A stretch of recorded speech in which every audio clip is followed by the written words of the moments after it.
Arrête de te mentir. Tu n'es pas en paix parce que tu restes accroché à ce que tu aurais déjà dû lâcher.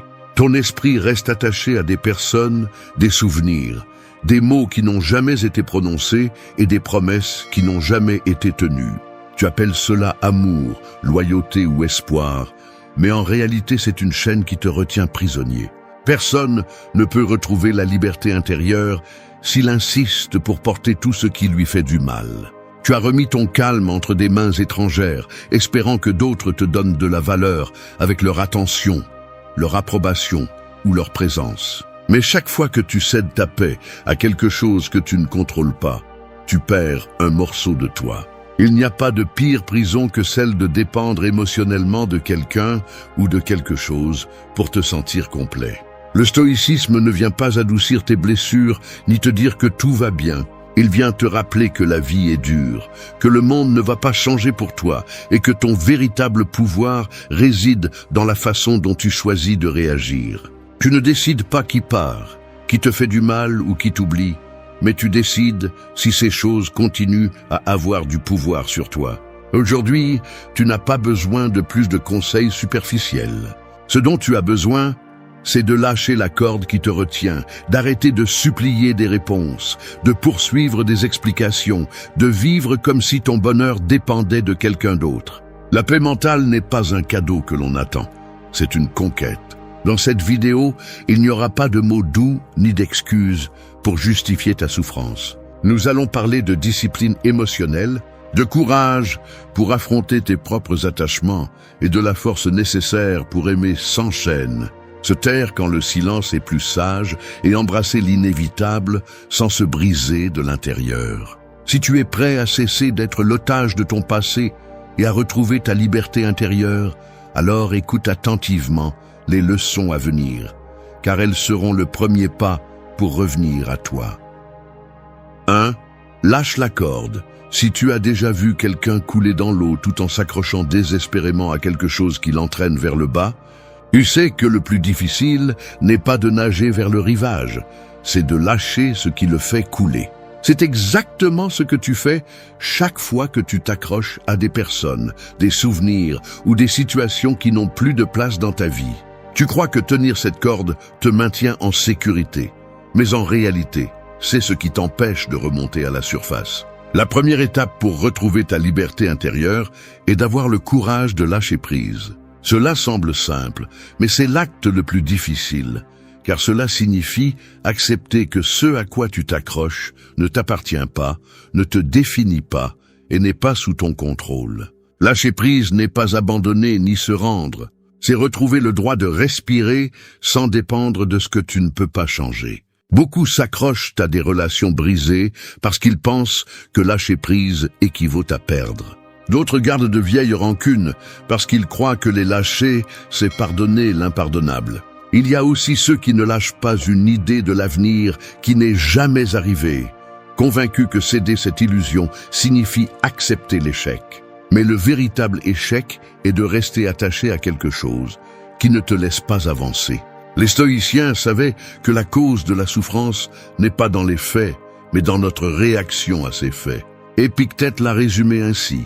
Ce qui nous perturbe n'est pas ce qui nous arrive, mais ce que nous pensons de ce qui nous arrive. Si tu comprends cela, tu verras que la corde qui te lie n'est pas la personne qui est partie, ni l'erreur que tu as commise, ni le temps perdu. C'est ton interprétation de ce qui s'est passé, ton besoin de tout contrôler. Lâcher prise nécessite deux choses, le courage d'accepter la réalité et l'humilité d'admettre que tout n'est pas entre tes mains. Lorsque tu décides d'arrêter de te battre avec ce qui est déjà passé, tu découvres que le poids que tu portais n'était pas le souvenir, mais ta résistance à le laisser partir. Commence par te demander « Qu'est-ce que je gagne à tenir ceci ? À qui cela sert-il que je reste attaché à une douleur qui ne change rien ?» La réponse est presque toujours à personne. La seule chose que tu gagnes est de rester prisonnier de ce qui n'existe plus. Une façon pratique de lâcher prise est d'écrire ce qui te retient. Mets en mots ce qui te fait mal. Et ensuite, observe si cette douleur dépend de quelque chose que tu peux changer. Si ce n'est pas le cas, reconnais que cette bataille est terminée et que persister dans celle-ci n'est qu'une perte d'énergie inutile. Ensuite, déchire le papier ou range-le loin. C'est un geste symbolique, mais puissant, car il montre à ton esprit que tu es prêt à le laisser partir. Une autre pratique stoïcienne est la dichotomie du contrôle. Sépare ce qui est en ton pouvoir de ce qui ne l'est pas. Ta réaction, tes habitudes, tes paroles, ta discipline, tout cela est sous ton contrôle. Ce que les autres pensent, ce qu'ils décident ou ce que le temps a emporté, non. Lorsque tu te concentres uniquement sur ce que tu peux changer, la corde perd sa force. Lâcher prise n'est pas toujours un acte visible. Parfois, il ne s'agit pas de bloquer quelqu'un, de brûler de vieilles lettres ou de quitter un lieu. Parfois, lâcher prise, c'est arrêter de tourner en rond dans ta tête, c'est arrêter de justifier, de demander pourquoi, de fantasmer sur une fin différente. C'est le moment où tu décides de ne plus nourrir cette histoire avec ton attention. Cela peut faire mal au début. C'est normal, la douleur n'est pas un signe que tu te trompes, mais que l'attachement se brise. Tu le ressentiras comme un vide, mais ce vide n'est pas de la solitude, c'est de l'espace. De l'espace pour la paix, pour revenir à toi, pour apprendre à vivre sans dépendre de quelque chose qui n'existe plus. Lâcher la corde est un acte de rébellion contre l'idée que tu as besoin de t'accrocher à tout pour ne pas perdre. 2. Aime s'enchaîne. L'amour ne devrait pas se sentir comme une cage, mais beaucoup ont été éduqués à le confondre avec la possession.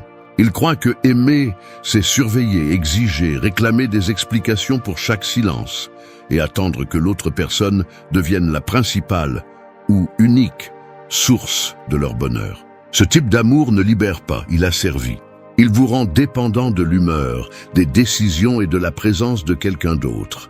Vous perdez votre centre chaque fois que vous cherchez en d'autres la sécurité que vous devriez trouver en vous. Aimer s'enchaîne ne signifie pas aimer moins. Cela signifie aimer mieux.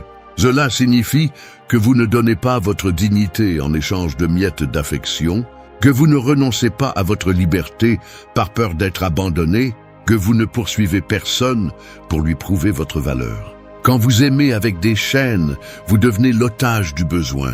Quand vous aimez librement, vous partagez sans vous perdre. L'amour que le stoïcisme propose est un amour qui respecte la nature changeante de la vie. Marc Aurèle a écrit « Aime le destin qui t'est donné » et cela s'applique aussi aux personnes. Personne n'est obligé de rester pour toujours, pas même toi. Quand tu comprends cela, tu arrêtes de mendier des attentions et tu apprends à apprécier la compagnie tant qu'elle est présente, sans être obsédé par le fait de la retenir. Aimer s'enchaîne commence par comprendre que personne n'est venu au monde pour te compléter. Croire le contraire est à l'origine de nombreuses blessures. Tu ne cherches pas ta moitié d'orange parce que tu n'es pas une moitié. Tu es un être complet qui choisit de partager son chemin. Ce que tu partages est un extra, pas une béquille pour soutenir ton vide. Demande-toi, aimes-tu parce que tu veux partager ta vie ou parce que tu as peur d'être seul ? Si ta réponse penche vers la peur, alors ce que tu ressens n'est pas de l'amour, c'est de la dépendance. Et la dépendance finit toujours par étouffer la relation et toi-même.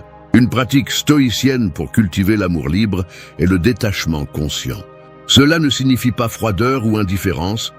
Cela signifie que tu te souviens que l'autre a son propre destin, ses propres décisions et que tu ne peux pas les contrôler. Tu l'aimes pour ce qu'il est, pas pour ce que tu espères qu'il soit. Ce type d'amour élimine le ressentiment qui surgit lorsque les attentes ne sont pas remplies.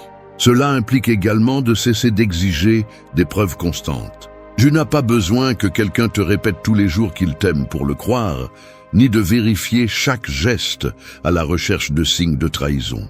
L'obsession de contrôler les sentiments des autres est une chaîne que tu te poses toi-même. Aimer librement, c'est avoir assez confiance pour ne pas mesurer chaque pas. Si tu veux le pratiquer, commence par renforcer ta propre valeur. Quand tu te sens suffisant par toi-même, tu n'attends pas qu'un autre confirme ton importance. Fais des choses qui nourrissent ton caractère. Prends soin de ta santé mentale. Apprends à apprécier ta propre compagnie. La personne qui se sent complète ne cherche pas de chaîne pour la lier. Elle cherche des mains pour l'accompagner. Un outil utile est la réflexion quotidienne. Examine tes émotions envers les personnes que tu aimes. Demande-toi si ce que tu fais pour elles naît de l'affection ou du besoin de les retenir. Si tu découvres que tu agis par peur, arrête-toi et redirige cette énergie vers ta propre croissance. L'amour mature ne naît jamais de la peur. Aimer sans chaîne signifie aussi savoir quand se retirer sans haine ni rancœur. Parfois, aimer mieux, c'est laisser partir. Permettre à l'autre de suivre son chemin même si le tien est différent. S'accrocher juste pour ne pas perdre est une forme d'égoïsme déguisée en dévotion. L'amour libre ne promet pas l'absence de douleur, mais il évite la souffrance inutile. 3. Accepte le silence. Le silence est inconfortable pour celui qui craint de s'écouter lui-même. Beaucoup de personnes préfèrent le bruit constant, les conversations vides ou les réseaux sociaux allumés jour et nuit, juste pour ne pas affronter ce que leur esprit murmure quand tout devient calme. Mais le silence n'est pas un ennemi. C'est le maître que beaucoup évitent parce qu'il révèle des vérités que nous ne voulons pas toujours entendre. Accepter le silence, c'est apprendre à ne pas réagir à chaque provocation externe ni à chaque émotion interne. C'est arrêter de remplir chaque pause avec des explications, des justifications ou des mots inutiles. Le monde moderne te fait croire que le silence est vide, alors qu'en réalité, c'est l'espace où commence la véritable clarté. Le stoïcisme enseigne que tout ne mérite pas une réponse, ni que tout problème nécessite une discussion. Marc Aurèle a écrit « La meilleure défense est de ne pas sembler affecté ». Cela ne signifie pas l'indifférence. Cela signifie que tout ne mérite pas ton énergie, ni que chaque commentaire nécessite ton attention. Apprendre à se taire est parfois plus puissant que 1000 arguments. Accepter le silence est aussi un acte de maîtrise de soi. Souvent, l'impulsion de parler naît de la peur. Peur de perdre le dernier mot, peur d'être mal interprété, peur que l'autre pense qu'il a gagné. Mais réagir sans réfléchir a tendance à aggraver les choses. Le silence n'est pas toujours une reddition. Il est souvent une déclaration de domination sur soi-même. Dans les relations personnelles, le silence peut être un refuge. Tu n'as pas besoin d'expliquer chaque décision que tu prends, ni de justifier chaque pas que tu fais. Le besoin constant de donner des explications est une autre chaîne qui vole ta paix. Les personnes qui te respectent vraiment ne demandent pas que tu traduises chaque silence. Elles comprennent que parfois se taire est une façon de protéger ton énergie. Pour pratiquer le silence, commence par observer avant de répondre. Chaque fois que tu ressens l'envie de répondre rapidement, fais une pause. Demande-toi si ce que tu vas dire apporte de la valeur ou satisfait simplement un ego blessé. Cette pause est la porte de la maîtrise de soi. Une autre pratique est de consacrer des moments de la journée à être complètement silencieux, sans distraction ni écran. Au début, cela peut être inconfortable, mais avec le temps, tu découvriras que le silence n'est pas vide. Il est plein de réponses. C'est l'espace où tu peux reconnaître tes émotions sans le bruit externe qui les déforme. Accepter le silence est aussi un outil pour guérir les blessures. De nombreuses discussions prolongées ne font que perpétuer la douleur, tandis qu'un silence bien choisi coupe le cycle de conflit. Se taire n'efface pas ce qui s'est passé, mais te permet de le traiter sans nourrir plus de ressentiment. Le silence t'apprend à écouter. Quand tu arrêtes de remplir les espaces avec des mots, tu commences à remarquer ce que les autres communiquent réellement avec des gestes, des tons et des actions. Tu deviens plus conscient, plus présent. Le stoïcisme est en grande partie apprendre à être présent sans se laisser emporter par le bruit des impulsions. Imagine que ton esprit est un lac. Chaque mot inutile, chaque discussion inutile, chaque pensée répétitive est une pierre qui agite l'eau. Le silence est quand tu arrêtes de jeter des pierres et que le lac commence à se calmer, révélant le reflet clair de ce qui se trouve en dessous. Accepter le silence n'est pas facile dans un monde qui récompense le scandale et confond le volume avec le pouvoir. Mais le véritable pouvoir réside dans le calme de celui qui n'a pas besoin de crier pour se faire respecter, ni de parler pour se sentir fort. 4. Vis le présent. La plupart des gens ne vivent pas dans le présent. Ils habitent dans les fantômes du passé ou dans les illusions de l'avenir. Ils se réveillent en pensant à ce qu'ils ne peuvent plus changer ou à ce qui n'existe pas encore. Et pendant ce temps, l'instant qu'ils ont devant eux leur échappe comme de l'eau entre les doigts. C'est ironique, le seul moment réel est celui que tu vis en ce moment même, et pourtant c'est celui qui est le plus négligé. Vivre le présent ne signifie pas oublier le passé, ni ignorer l'avenir. Cela signifie ne pas permettre à l'un ou à l'autre de te voler l'instant présent. Le passé n'a plus de pouvoir sur toi, sauf celui que tu décides de lui accorder. Et l'avenir, aussi bien que tu le planifies, reste incertain.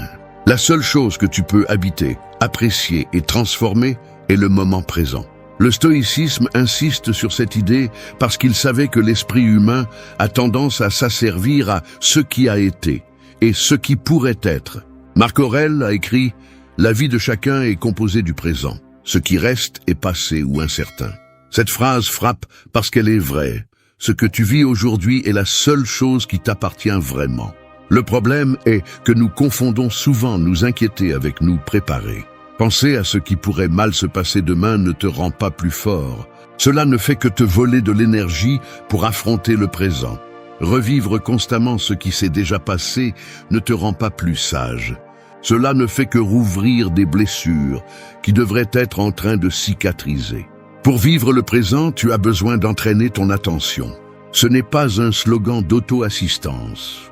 C'est une pratique consciente. Cela signifie que lorsque tu manges, tu manges. Lorsque tu marches, tu marches. Lorsque tu écoutes, tu écoutes. Cela signifie que tu ne vérifies pas ton téléphone pendant que tu parles à quelqu'un, ni que tu fantasmes sur des scénarios futurs pendant que tu apprécies un repas. Une façon d'entraîner cette présence est de t'arrêter plusieurs fois par jour pour te demander « Où suis-je vraiment ?» Dans ce moment ou dans mes pensées.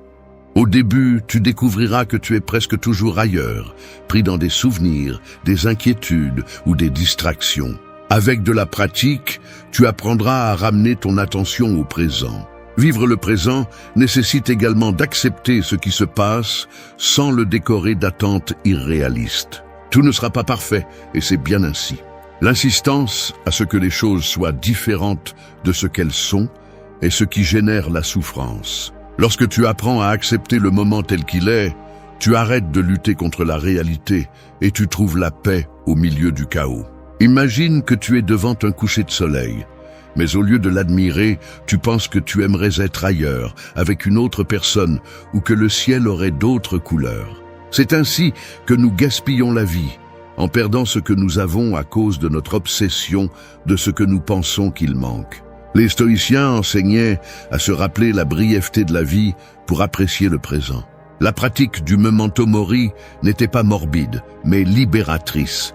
Te rappeler que le temps est fini te fait arrêter de remettre la vie à plus tard. Chaque moment que tu laisses passer en t'inquiétant de ce que tu ne contrôles pas est un moment qui ne revient pas. Tu dois aussi apprendre à lâcher l'attente que l'avenir apportera le bonheur que tu n'as pas maintenant. Si tu n'es pas capable de le trouver dans ce que tu as déjà, il est peu probable qu'il apparaisse avec quelque chose de nouveau. La paix mentale n'est pas une destination à laquelle tu arriveras un jour. C'est une façon de marcher aujourd'hui. Vivre le présent ne te rend pas irresponsable envers l'avenir, ni insensible au passé. Cela te rend conscient que la vie n'est pas dans ce qui est déjà parti, ni dans ce que tu rêves qui viendra, mais dans ce que tu respires et décides en cet instant. 5. Maîtrise tes émotions. Le véritable ennemi n'a jamais été le monde extérieur. Il a toujours été la tempête qui se forme en toi lorsque quelque chose ne se passe pas comme prévu. Ce n'est pas l'offense qui détruit ta paix, mais la colère que tu choisis de nourrir. Ce n'est pas la perte qui te brise, mais la peur du vide que tu imagines ensuite. La plupart de la souffrance humaine ne provient pas des faits, mais du manque de maîtrise des émotions que ces faits éveillent. Maîtriser les émotions ne signifie pas les réprimer ni prétendre qu'elles n'existent pas. Cela signifie les reconnaître, comprendre d'où elles viennent et apprendre à répondre consciemment plutôt que de réagir impulsivement. Les émotions sont des messagères. Elles viennent te dire quelque chose. Mais si tu les laisses prendre le contrôle, elles deviennent des tyrans qui prennent des décisions pour toi. Le stoïcisme enseigne que tu ne contrôles pas ce qui se passe, mais comment tu y réponds. Cette phrase, qui semble simple, est l'une des vérités les plus libératrices que tu peux accepter. Tu ne peux pas empêcher qu'il pleuve, mais tu peux décider si tu te mouilles de ressentiment ou si tu ouvres le parapluie de la sérénité. Lorsque tu perds le contrôle émotionnel, tu cèdes ton pouvoir à l'extérieur, aux paroles des autres, à leurs opinions, aux imprévus. Tu vis à la merci du climat du monde et non de l'équilibre de ton esprit. Et une personne qui se laisse emporter par chaque vague est incapable de maintenir le cap vers ses objectifs. Maîtriser tes émotions est un acte de maturité. C'est te dire à toi-même, je ne vais pas réagir immédiatement juste parce que mon ego a été blessé. C'est apprendre à faire une pause avant de répondre, à respirer avant d'exploser, à observer la pensée avant de la croire. Un exercice pratique est la pause consciente. Chaque fois que tu sens que la colère, la peur ou la tristesse prennent le contrôle, arrête-toi. Compte lentement jusqu'à 10, respire profondément et demande-toi « Que me dit cette émotion ? Ai-je vraiment besoin d'agir en ce moment ou puis-je attendre de penser clairement ?» Cette pause est généralement suffisante pour éviter des paroles que tu regretterais plus tard. Un autre outil est l'écriture. Tenir un journal émotionnel n'est pas un passe-temps. C'est une façon de sortir ce que tu as à l'intérieur pour qu'il ne gouverne pas depuis l'ombre. Lorsque tu décris ce que tu ressens, tu enlèves du pouvoir au chaos intérieur. Ce qui semblait auparavant être une tempête devient quelque chose de compréhensible, quelque chose que tu peux gérer. La maîtrise émotionnelle nécessite également de surveiller ce qui nourrit ton esprit. Passer des heures à consommer des conflits étrangers, des critiques sur les réseaux sociaux ou des nouvelles alarmantes renforce l'habitude de réagir avec colère ou anxiété. Si tu prends soin de ce que tu permets d'entrer dans ton esprit, tu auras moins de batailles à mener en toi. Rappelle-toi que maîtriser les émotions ne signifie pas éliminer la douleur. La douleur est inévitable. Tu perdras, tu seras déçu, tu subiras des injustices. Ce que tu peux éviter, c'est la souffrance supplémentaire qui découle de la résistance, de vouloir que les choses soient différentes de ce qu'elles sont. Imagine que tu es au milieu d'une tempête en mer. Je ne peux pas arrêter la pluie ni calmer le vent, mais tu peux contrôler le gouvernail. Ce gouvernail, c'est ton esprit. Tant que tu le tiens fermement, peu importe la hauteur des vagues, tu continues à diriger ton bateau là où tu veux aller. Une personne émotionnellement maîtrisée n'est pas froide ni distante. C'est quelqu'un dont la sérénité se transforme en force. Elle inspire le respect parce qu'elle ne s'effondre pas face à la provocation et ne perd pas sa dignité dans la colère. Si tu veux retrouver ta liberté intérieure, commence par ne pas être l'esclave de ce que tu ressens. Les émotions sont éphémères. Ne les laisse pas décider de ton destin. 6. Remercie pour ce que tu as. L'insatisfaction constante est comme un puits sans fond. Peu importe combien tu essaies de le remplir, il exige toujours plus. Beaucoup de gens vivent en croyant que le bonheur est de l'autre côté de ce qu'ils n'ont pas encore. Et cette quête sans fin devient un piège mental qui leur vole la paix. Ils demandent à l'univers plus d'opportunités, plus d'amour, plus de reconnaissance. Mais ils s'arrêtent rarement pour reconnaître la valeur de ce qu'ils possèdent déjà. Remercier pour ce que tu as n'est pas un acte mièvre ni une phrase à la mode.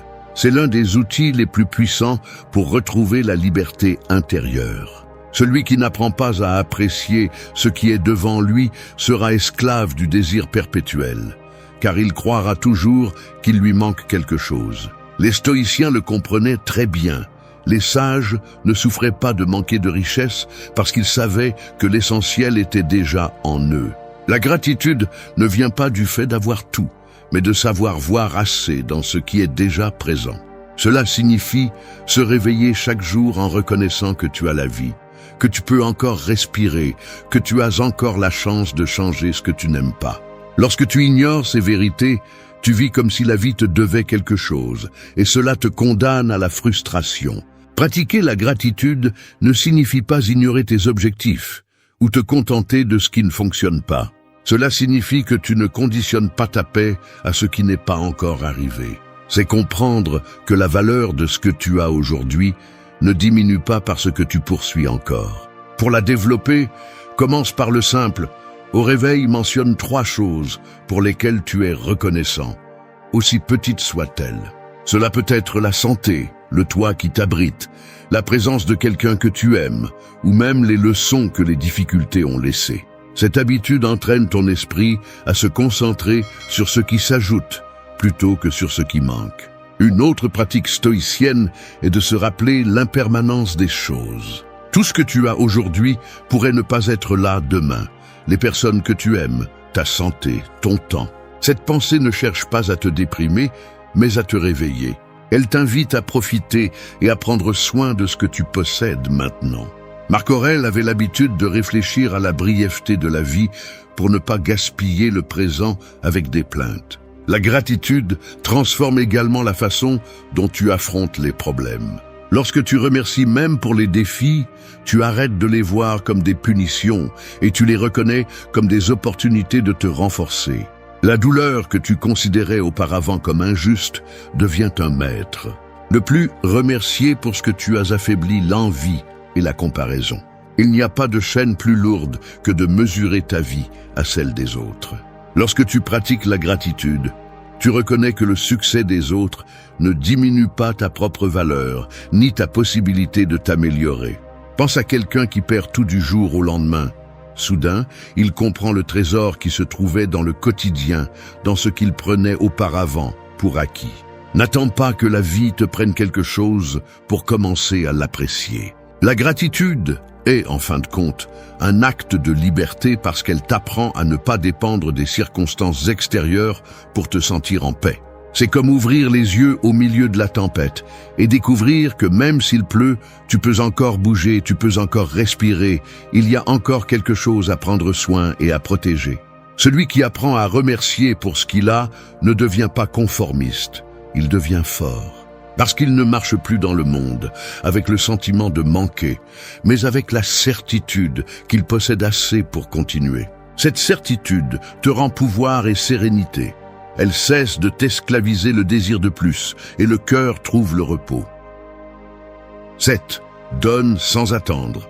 Le véritable poids de nombreuses déceptions ne réside pas dans ce que tu donnes, mais dans ce que tu espères recevoir en retour. On nous a appris que chaque geste mérite une récompense, que chaque faveur doit être rendue multipliée et que chaque marque d'affection doit être réciproque. Avec cette mentalité, même l'acte le plus noble finit par se transformer en une transaction déguisée en bonté. Lorsque tu donnes avec l'attente de recevoir, tu te condamnes à la frustration, car la vie rend rarement les choses de la manière et au moment que tu imagines. Donner sans attendre est un acte de libération.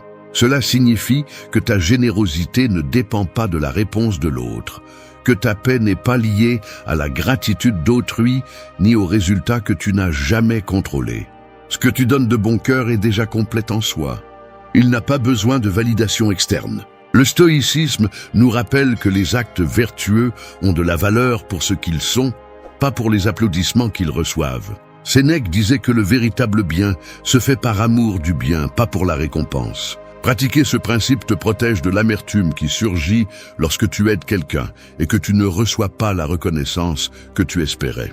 Lorsque tu donnes en espérant recevoir, ton intention cesse d'être authentique. Même l'affection peut devenir une forme de manipulation déguisée, car tu cherches à influencer l'autre pour qu'il te rende quelque chose. Cette dépendance émotionnelle empoisonne les liens et transforme le don en un contrat invisible qui se brise tôt ou tard.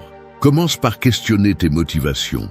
Le fais-tu parce que cela vient de toi ou parce que tu attends un geste en retour? Si tu découvres qu'une attente cachée se cache derrière ta générosité, il est temps de changer de perspective. La vraie valeur réside dans le fait que tu agis en accord avec tes principes, pas dans le fait que les autres répondent selon ton désir. Une pratique simple est d'offrir quelque chose de petit chaque jour. Un mot d'encouragement, un geste aimable, du temps, de l'aide, sans l'annoncer, sans chercher des regards d'approbation. Avec le temps, tu remarqueras que la satisfaction la plus profonde ne vient pas de la réaction des autres, mais de la cohérence avec toi-même. Donner sans attendre s'applique aussi dans les relations les plus proches. Parfois, nous pensons que l'affection doit être mesurée. Je t'ai donné ceci, maintenant c'est à mon tour de recevoir. Cette mentalité détruit l'intimité, car elle transforme l'amour en une balance constante. Aimer librement signifie que tu choisis d'offrir le meilleur de toi-même, parce que c'est qui tu décides d'être, pas parce que tu attends un retour identique. Lorsque tu apprends à donner sans attendre, tu découvres que le ressentiment perd de sa puissance. Personne ne peut te décevoir en ne répondant pas comme tu le voulais, parce que ta paix n'en dépendait pas. Cette attitude renforce également ton caractère. Elle t'apprend à agir par conviction, pas pour une récompense. Le plus grand bénéfice de donner ainsi est qu'il te rend le contrôle de ta propre satisfaction.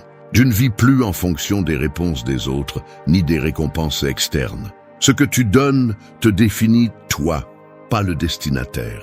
Dans un monde où tout est mesuré et négocié, celui qui donne sans attendre retrouve une liberté rare et puissante, celle de vivre fidèle à ses propres valeurs, sans chaînes invisibles qui le lient à l'approbation des autres. 8. Embrasse l'inévitable. La lutte la plus épuisante n'est pas contre ce qui se passe, mais contre ce que nous insistons à nier. Nous passons une grande partie de notre vie à résister à des faits que nous ne pouvons pas changer. La perte de quelqu'un, le passage du temps, les fins inattendues, les décisions des autres. Nous voulons que les choses soient différentes et en ne réussissant pas, nous restons coincés dans la frustration. Ce n'est pas la douleur qui détruit la paix mentale, mais la résistance à l'accepter. Embrasser l'inévitable ne signifie pas se rendre ni se résigner passivement. C'est une acceptation active, une façon de regarder la réalité en face sans fuir ni l'embellir. C'est reconnaître que certaines batailles ne se livrent que dans l'esprit, où nous essayons de réécrire le passé ou d'arrêter le cours naturel des changements. Le stoïcisme enseigne que la sérénité naît lorsque nous cessons de lutter contre ce que nous ne contrôlons pas. Épictète disait que la liberté est obtenue en s'alignant avec la nature des choses, pas en les forçant à s'adapter à nos désirs. L'inévitable, par définition, ne peut pas être tordu. Nous pouvons seulement décider comment y faire face. L'un des plus grands exemples de cette lutte se produit avec le temps. Nous voulons l'arrêter, revenir en arrière, le faire avancer selon notre convenance. Cette bataille est inutile, mais beaucoup sont esclaves de celle-ci, se lamentant pour les années perdues ou anxieux pour celles qui ne sont pas encore arrivées. Embrasser l'inévitable, c'est apprendre à vivre le passage du temps sans ressentiment, à voir chaque ride, chaque changement comme une partie naturelle du chemin. Il s'agit aussi d'accepter que toute fin n'est pas une tragédie. De nombreuses portes se ferment pour en ouvrir d'autres, mais nous ne le voyons pas parce que nous sommes trop occupés à pleurer celle qui s'est fermée. Lorsque tu embrasses l'inévitable, tu cesses d'insister pour revivre ce qui est déjà terminé et tu commences à construire sur ce que tu as aujourd'hui. Pour le pratiquer, commence par te demander « Qu'est-ce qui est hors de mon contrôle ?» Fais une liste mentale de tout ce qui ne dépend pas de toi, les décisions des autres, le temps, le passé, le cours du temps. Ensuite, arrête de gaspiller de l'énergie à essayer de les changer. Cette énergie libérée peut être investie dans ce qui est entre tes mains. Ton attitude, ta réponse, tes actions.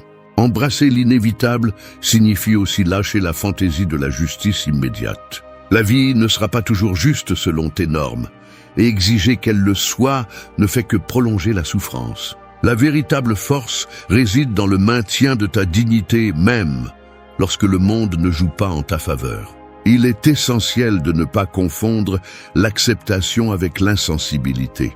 Accepter n'est pas devenir insensible.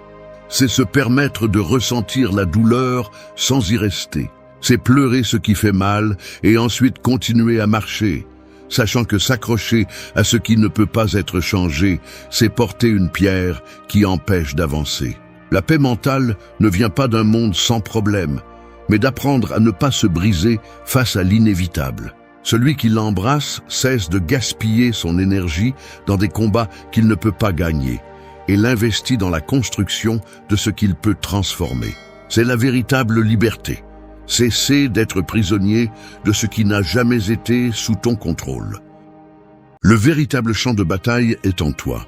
Pas dans ce qu'on te dit, ni dans ce qu'on te fait, mais dans la façon dont tu réponds à tout cela.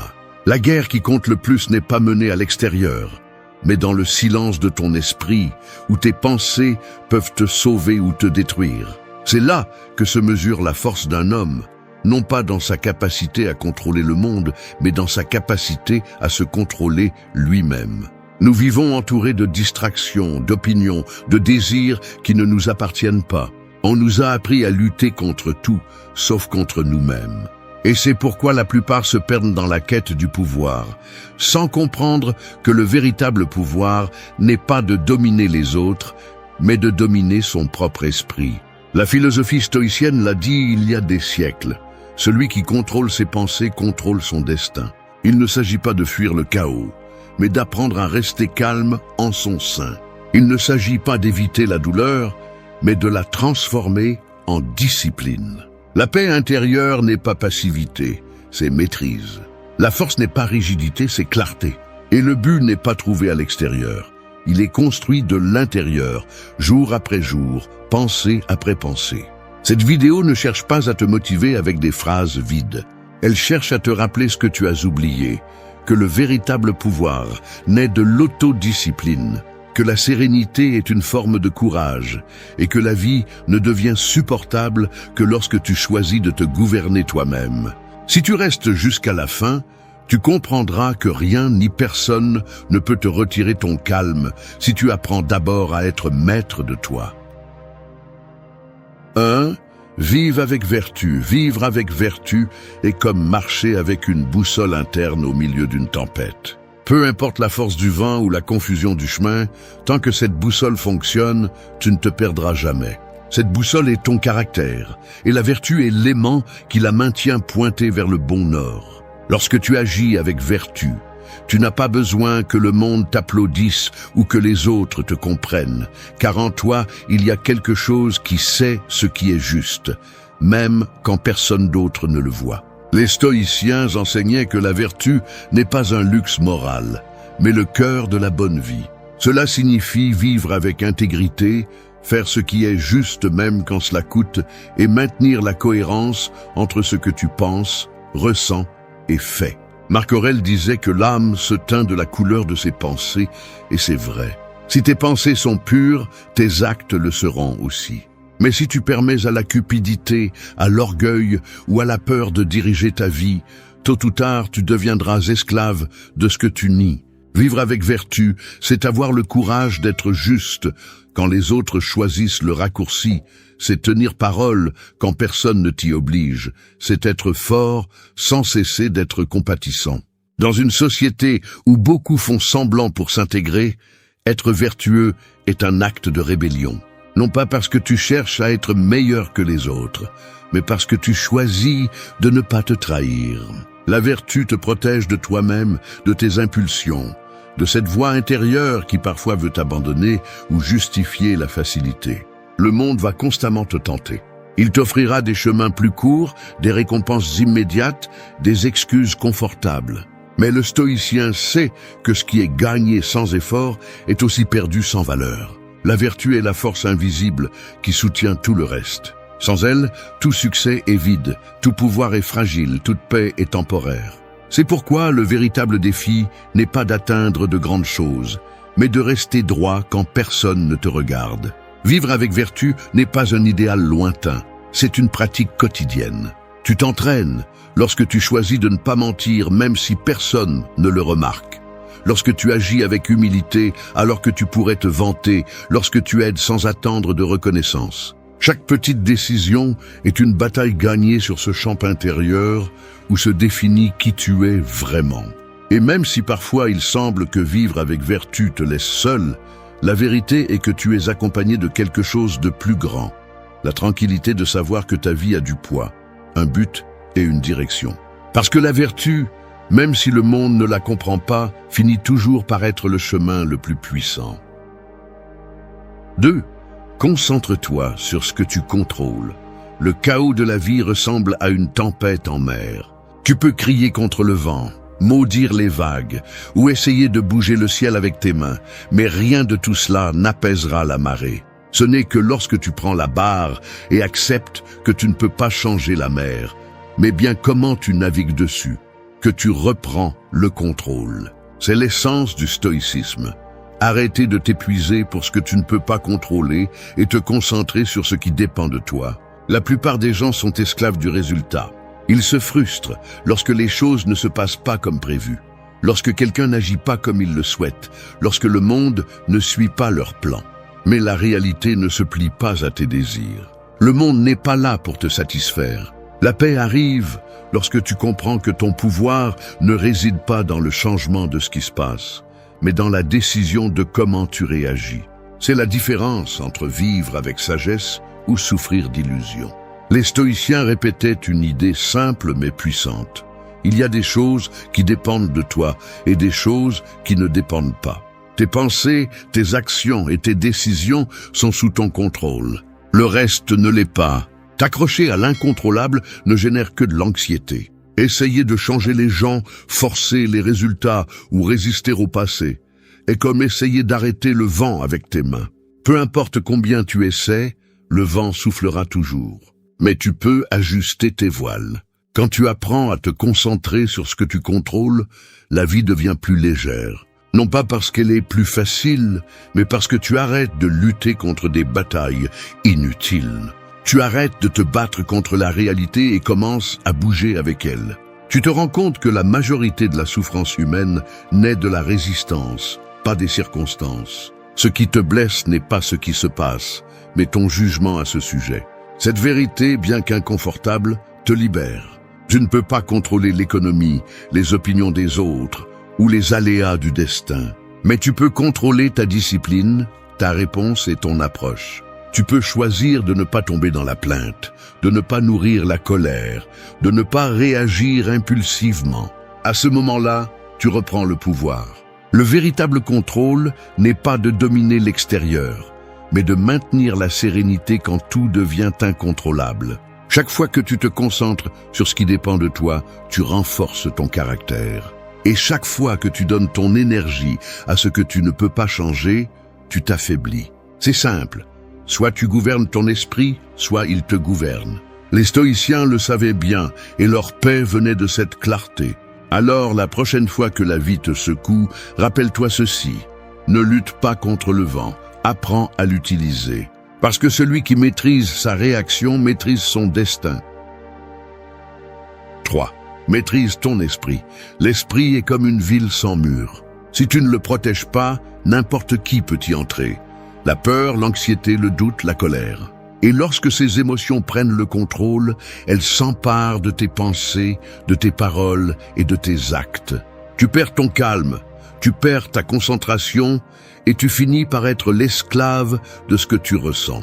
Le stoïcisme enseigne que la liberté ne se trouve pas à l'extérieur, mais dans la maîtrise de cette ville intérieure. Maîtriser ton esprit ne signifie pas réprimer ce que tu ressens, c'est comprendre, diriger et transformer en force. Chaque pensée a le pouvoir de te construire ou de te détruire. Ce que tu crois de toi-même devient la base de tes décisions. Si tu répètes que tu ne peux pas, ton esprit trouvera 1000 raisons pour le prouver. Si tu affirmes que tu es capable, tu commences à agir avec détermination. C'est pourquoi les stoïciens disaient que l'esprit est l'architecte de la vie. Si la pensée est faible, le caractère le sera aussi. Mais si la pensée est ferme et disciplinée, rien ne pourra te briser. Maîtriser l'esprit ne signifie pas éliminer le chaos, mais apprendre à rester ferme au milieu de celui-ci. La plupart se laissent emporter par ce qu'ils ressentent à l'instant. Aujourd'hui, ils se lèvent motivés, demain déprimés, après-demain frustrés. Mais la discipline mentale consiste à ne pas dépendre de l'humeur pour agir. C'est se lever et faire ce que tu dois faire, même si tu n'en as pas envie. C'est garder ton calme quand quelque chose te provoque. C'est ne pas réagir impulsivement à une offense. C'est la véritable force. Agir à partir de la raison, pas de l'émotion. Tu ne peux pas éviter les pensées négatives, mais tu peux décider combien de temps tu les nourris. L'esprit ne se tait pas, mais tu peux lui apprendre à te parler différemment. Si tu l'entraînes, il cesse d'être ton ennemi et devient ton allié. Maîtriser l'esprit est comme entraîner un muscle. Au début, ça fait mal, puis il se renforce, et finalement, il répond sans effort. Chaque fois que tu choisis de ne pas réagir, que tu arrêtes une idée destructive ou que tu changes une croyance limitante, tu forges du caractère. Le problème est que la plupart des gens vivent sans entraîner leur esprit. Ils nourrissent tout ce qui leur procure un plaisir immédiat et fuient tout ce qui exige du contrôle. Ils se distraient, se sabotent, se remplissent de bruit. Mais celui qui apprend à penser clairement devient invulnérable. Non pas parce qu'il ne ressent pas la douleur, mais parce qu'il ne se laisse pas dominer par elle. Cette personne comprend que les pensées sont comme des chevaux sauvages. Si tu les laisses libres, ils t'emportent. Si tu les prends par la bride, ils t'emmènent où tu décides. Cette distance intérieure est ce qui te donne la paix. La maîtrise mentale ne s'acquiert pas en un jour. Elle nécessite une pratique constante. Commence par observer ce que tu penses au réveil, par diriger ton attention sur ce que tu peux contrôler, par choisir chaque mot que tu te dis. 4. Accepte l'inévitable. La vie est comme le cours d'une rivière. Tu peux essayer d'arrêter son courant, construire des murs pour qu'elle ne change pas de direction ou maudire la force de l'eau. Mais tôt ou tard, cette rivière trouvera son chemin. Accepter l'inévitable ne signifie pas se rendre. Cela signifie comprendre qu'il y a des choses qui, aussi fort que tu le souhaites, ne sont pas sous ton contrôle. La mort, la perte, la trahison, le passage du temps, les circonstances extérieures, tout cela fait partie du flux naturel de l'existence. Résister ne fait que t'entraîner avec plus de force. La souffrance humaine ne provient pas tant de ce qui se passe, mais de la lutte constante contre ce qui est déjà. Nous nous accrochons à la façon dont les choses devraient être, à la façon dont nous aimerions qu'elles soient, et ce choc entre la réalité et l'attente est ce qui nous brise de l'intérieur. Le stoïcisme enseigne que l'acceptation est la base de la sérénité. Non pas parce que tu dois être indifférent, mais parce que tu comprends que tu ne peux pas te battre contre ce que tu ne peux pas changer. Quand tu acceptes, tu te libères du poids inutile de la résistance. Accepter l'inévitable, c'est regarder en face les vérités que la plupart évitent. La vie n'est pas juste, le temps n'attend pas, les gens changent, et tout ce que tu possèdes aujourd'hui peut disparaître demain. Mais au lieu d'avoir peur de cela, le stoïcien l'embrasse. Non pas comme une tragédie, mais comme une opportunité de vivre avec plus de conscience. Parce que quand tu acceptes l'impermanence, tu apprécies davantage ce que tu as. Quand tu comprends que la douleur fait partie du chemin, tu arrêtes de la fuir et tu apprends à la transformer en croissance. L'acceptation n'est pas passivité, c'est pouvoir. C'est la capacité de rester calme, même quand tout s'effondre. C'est répondre avec sagesse au lieu de réagir avec colère. Celui qui accepte l'inévitable ne se brise pas, il s'adapte. Il bouge avec la vie au lieu de se battre contre elle. Comme le disait Épictète, ce n'est pas ce qui t'arrive qui t'affecte, mais comment tu l'interprètes. Cette interprétation est ce qui définit ta paix. Accepter ne signifie pas que tu aimes ce qui se passe. Cela signifie que tu reconnais son existence sans te laisser détruire. Tu peux pleurer une perte et continuer à avancer. Tu peux ressentir de la douleur et rester debout. L'inévitable n'attend pas la permission, il arrive. Mais ta réponse détermine si cela te coule ou te renforce. Dans ce choix réside la différence entre un esprit esclave et un esprit libre. Beaucoup confondent l'acceptation avec la résignation, mais ce ne sont pas la même chose. La résignation naît de la peur, l'acceptation de la compréhension.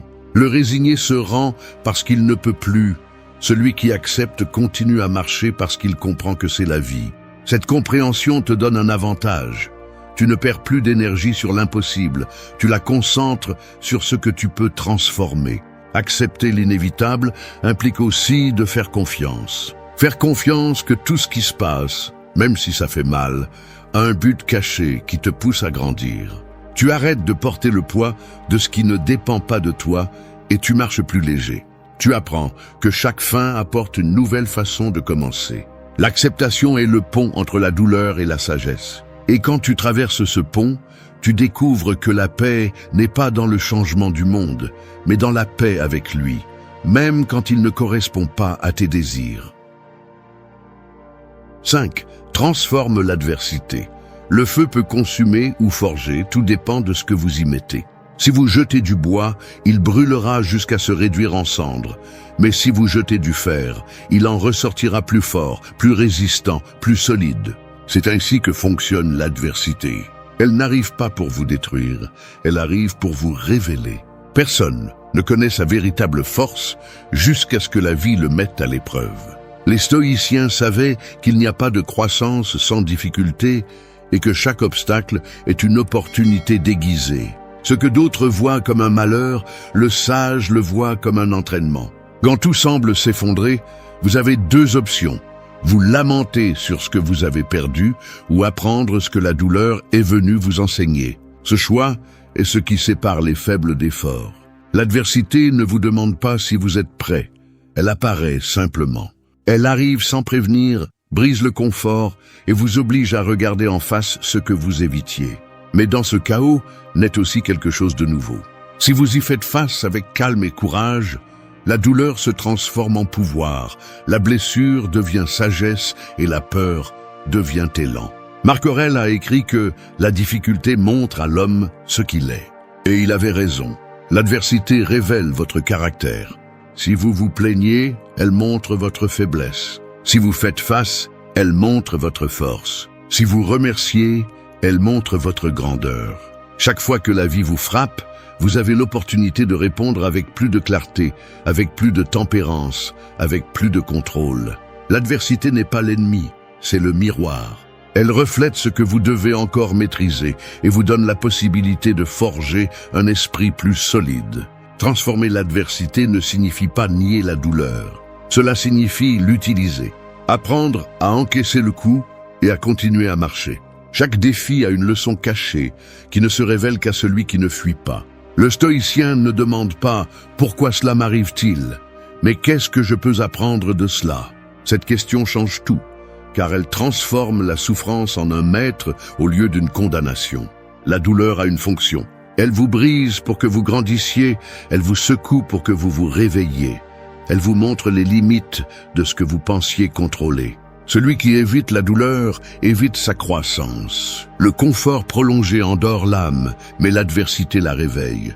Chaque difficulté est une opportunité pour renforcer votre esprit, pour fortifier votre esprit et pour vous prouver à vous-même que vous pouvez plus que ce que vous imaginiez. La transformation n'a pas lieu pendant les jours faciles, mais pendant les nuits difficiles.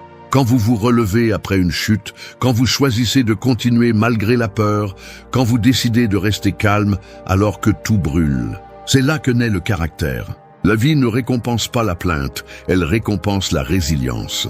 Transformer l'adversité est un art qui se maîtrise avec la pratique. Il nécessite de la patience, de l'autocontrôle et une foi inébranlable en votre capacité à résister.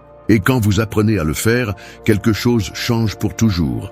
Vous cessez de craindre la douleur et commencez à l'utiliser comme un élan. Vous comprenez que chaque coup vous façonne, chaque perte vous enseigne et chaque défi vous prépare à quelque chose de plus grand.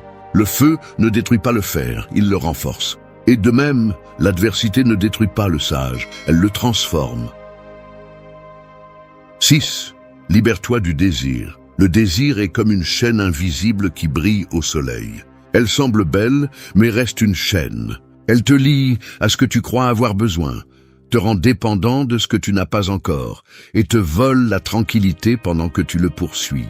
Plus tu désires, plus tu te sens vide, car le désir ne cherche pas la satisfaction, il cherche la répétition. À peine obtiens-tu ce que tu voulais, un autre désir apparaît, un autre objectif, un autre manque déguisé.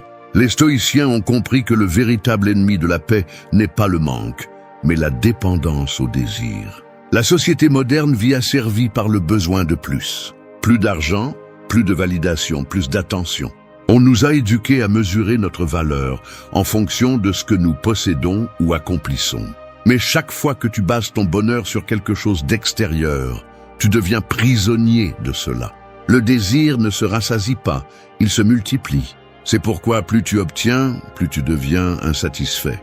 Le stoïcien brise ce cycle en reconnaissant que rien en dehors de lui ne peut lui donner de stabilité. Le pouvoir réside dans le fait de nécessiter moins, pas d'avoir plus. De libérer du désir ne signifie pas renoncer à tes objectifs, mais lâcher l'obsession du résultat. Tu peux aspirer à t'améliorer sans en faire une addiction. Tu peux travailler pour tes rêves sans dépendre d'eux pour te sentir complet. Cette différence est la ligne entre la liberté et l'esclavage émotionnel. Épictète l'a dit clairement. Ne souhaite pas que les choses se passent comme tu le veux, mais souhaite qu'elles se passent comme elles se passent. et tu vivras en paix. C'est la racine de la maîtrise intérieure. Le désir est rusé. Il se déguise en motivation, en ambition, voire en amour. Mais si tu le regardes de près, il est presque toujours de la peur. Peur de ne pas être suffisant, peur de perdre, peur de ne pas être vu. Quand tu le reconnais, commence la véritable libération. Il ne s'agit pas de réprimer ce que tu ressens, mais de comprendre d'où cela vient. Si tu agis par désir, tu vis dans le manque. Si tu agis par but, tu vis dans la plénitude. Le désir te pousse vers l'extérieur, le but te centre sur l'intérieur. La liberté n'arrive pas quand tu obtiens tout ce que tu veux, mais quand tu peux être en paix, même sans l'avoir. C'est le point où le désir ne te domine plus, parce que tu sais que ta valeur ne dépend de rien en dehors de toi. Les stoïciens vivaient avec peu, non par mépris du matériel, mais parce qu'ils comprenaient que le matériel n'était jamais la source du bonheur. Celui qui maîtrise ses désirs vit avec légèreté. Te libérer du désir, c'est reprendre le contrôle de ton esprit. C'est arrêter de vivre en courant après ce que tu crois avoir besoin et commencer à apprécier ce que tu as déjà. La tranquillité ne s'achète pas, elle se cultive. Et quand tu cesses de désirer ce que tu n'as pas, tout ce que tu as commence à être suffisant. C'est la véritable richesse, ne pas avoir besoin de plus pour te sentir complet, parce que seul celui qui ne dépend pas du désir peut dire avec certitude qu'il est vraiment libre. 7. Entraîner l'inconfort. Le corps et l'esprit ressemblent à l'acier. Ils se renforcent avec le feu et s'affaiblissent avec le confort. Celui qui évite toute douleur devient fragile. Celui qui s'y expose volontairement devient indestructible. L'inconfort est la salle de sport de l'âme. Chaque fois que vous faites face à quelque chose que vous ne voulez pas faire, mais que vous savez que vous devez faire, vous entraînez votre force intérieure. La vie ne consiste pas à éviter l'inconfort, mais à apprendre à l'utiliser comme un outil de croissance. La plupart des gens cherchent refuge dans la facilité, fuyant tout ce qui demande des efforts. Mais le confort prolongé est un piège qui affaiblit l'esprit. Plus vous évitez la douleur, plus vous lui donnez de pouvoir. Les stoïciens pratiquaient l'inconfort volontaire pour rester forts. Ils dormaient sur le sol, mangeaient avec modération, supportaient le froid, non par masochisme, mais pour se rappeler qu'ils pouvaient vivre sans dépendre de rien. C'est ainsi qu'ils entraînaient leur esprit à résister à l'inattendu. Parce que si vous pouvez supporter l'inconfort choisi, vous pourrez supporter celui imposé par la vie.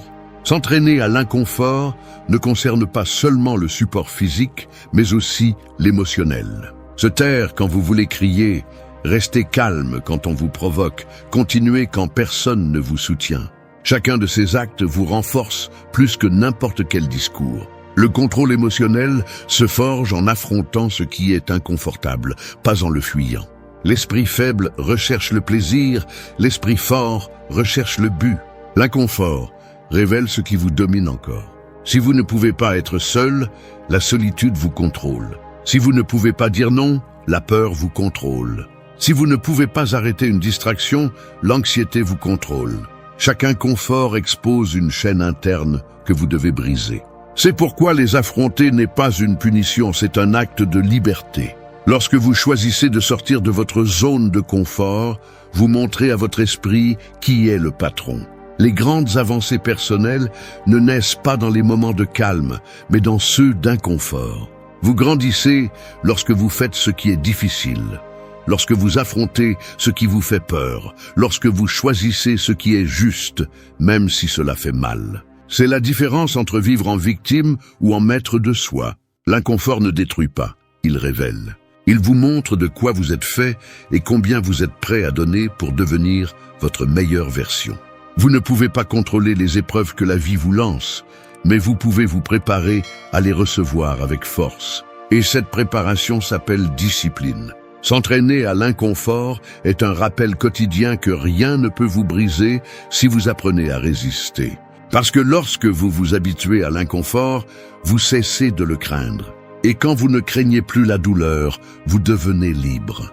L'inconfort n'est pas un ennemi, c'est le chemin vers la véritable paix.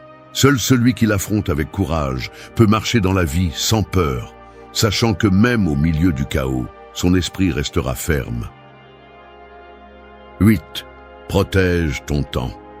Le temps est comme de l'eau dans les mains. Plus tu essaies de le retenir sans conscience, plus il s'échappe rapidement. On ne peut pas le récupérer, on ne peut pas le stocker, on ne peut que l'utiliser avec sagesse. Pourtant, la plupart des gens le donnent sans réfléchir, comme s'il était infini. Ils le gaspillent dans des conversations vides, dans des distractions inutiles, dans des soucis qui ne changent rien. Les stoïciens le savaient bien, celui qui gaspille son temps, gaspille sa vie. Et il n'y a pas de perte plus grande que celle-là. Chaque jour qui passe est une pièce de monnaie qui ne reviendra pas. Tu peux gagner de l'argent, reconstruire des relations ou recommencer des projets, mais le temps ne revient jamais. Sénèque l'a dit avec dureté.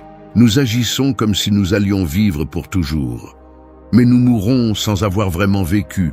Protéger ton temps n'est pas de l'égoïsme, c'est du respect pour ton existence. C'est comprendre que la vie est brève et que chaque minute que tu donnes sans but est une minute volée à ce qui aurait pu te faire grandir. Le problème est que l'on nous a appris à dire oui à tout, à répondre à chaque message, à répondre à chaque demande, à accepter chaque engagement même s'il n'a pas de sens. Mais chaque oui que tu donnes à l'ire et le vent est un non que tu donnes à ton but. Les stoïciens vivaient avec clarté. Il ne s'agit pas de faire plus, mais de faire l'essentiel. Ne laisse pas le bruit du monde te distraire de ce qui compte vraiment. Protéger ton temps implique aussi de protéger ton esprit. Il ne suffit pas d'avoir des heures libres si tu les remplis de distractions. Tu peux perdre autant de temps à regarder un écran qu'à te perdre dans des pensées qui ne te mènent nulle part. L'attention est la nouvelle monnaie de l'âme. Ce que tes pensées capturent, tes heures le capturent. Et ce que tes heures capturent finit par façonner ta vie. C'est pourquoi le stoïcien choisit à quoi il pense avec le même soin qu'il choisit qui il laisse entrer dans sa maison. Dire non est une forme de liberté. Dire non à ce qui ne te nourrit pas, non à ce qui ne te rapproche pas de tes objectifs, non à ce qui vole ton énergie. Tu n'as pas l'obligation d'être disponible pour tout le monde. Tu as la responsabilité d'être présent dans ta vie. Celui qui ne protège pas son temps finit par vivre celui des autres. Et quand il s'en rend compte, il est trop tard. Le temps ne se négocie pas, il se respecte. Chaque matin est une occasion de décider si tu vas utiliser la journée comme un cadeau ou la gaspiller comme si tu en avais des milliers d'autres. Les stoïciens ont compris que bien vivre ne consiste pas à avoir plus de jours, mais à faire que les jours aient plus de vie. Protège ton temps comme le ferait quelqu'un qui comprend sa valeur.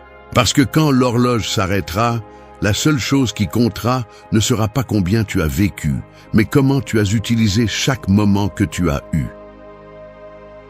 9. Vive en harmonie. La vie est comme un orchestre. Chaque personne, chaque situation, chaque moment représente un instrument qui joue à son propre rythme.